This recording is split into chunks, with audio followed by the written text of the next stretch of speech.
Okay, so in the past, we had sudden death. First team to score wins, but no longer. Now, if the team receives the ball, scores a touchdown, they win the game. If they kick a field goal, though, or don't score, the other team gets a possession. And after both teams get a possession, then we're into sudden death. First team to score wins the game.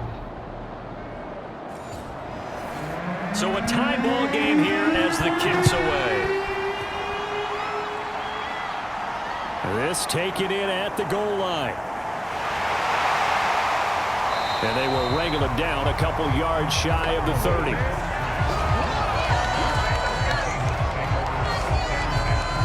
Seattle again getting ready to take over offensively. They control their own destiny here. They have the football in overtime. Obviously, a touchdown would win it.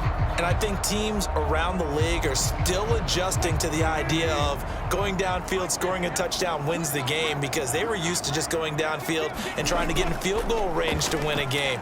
Still having to make that transition. Let's face it now, the ones who are doing it best know they need to go down, attack, put the ball in the end zone, and not leave it up to a field goal and give the other team a chance. Yeah, as we said, they control their own destiny now. Part of the thinking when you bring in extra tight ends, you're hoping that each of your guys gets those one-on-one blocks and creates a crease for your runner. You know what the converse is, though? You've got to win those one-on-one blocks, and when you don't, that's the result you end up with. After the loss to start out, here's 2nd and 11. First throw in overtime now for Wilson. Working the middle here. That's complete to Everett, the tight end. So the pitch and catch good for 11. And they'll be faced with a 3rd and inches.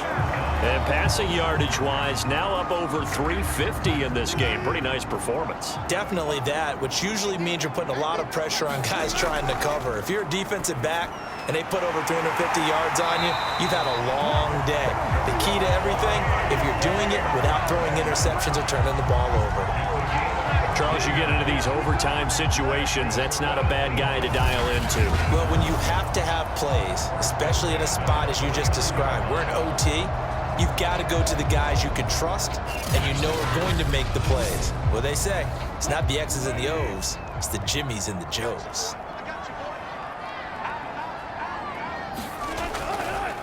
Now a handoff looking right. And some room to roam now. And he's into the end zone for the touchdown and the game winner in OT. We needed extra time to decide this one. The rushing score in OT finishes it off, but all throughout, really just a great game to witness. I agree, and the whole time we were watching and working on this game, I had it in the back of my head. We could get to overtime. Just the way this game went, the ebb and flow of it all, and then to get there and finish it what I would call an old school way, a running play, because in today's NFL, we throw the ball to ring the bell, don't we? Not there. They ran it in.